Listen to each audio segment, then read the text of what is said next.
નમસ્કાર.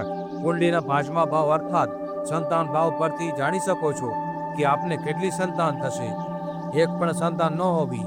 જ્યારે કુંડલીનો પાંચમો ભાવ કમજોર હોય અને પાંચમા ભાવના સ્વામી છઠ્ઠા, આઠમા કે 12મા ભાવમાં બેસેલ હોય અથવા પાંચમા ભાવમાં રાહુ, શનિ કે મંગળ હોય તો સંતાન માટેની ઉર્જા સંકોચાઈ જાય છે.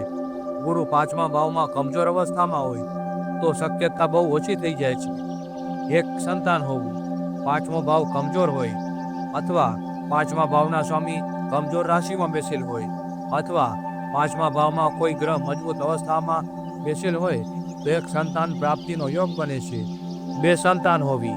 જ્યારે પાંચમો ભાવ મજબૂત હોય, પાંચમા ભાવના સ્વામી ત્રીજા, 9મા કે 11મા ભાવમાં હોય અને ગુરુ સારી અવસ્થામાં હોય તો બે સંતાનનો યોગ બને છે.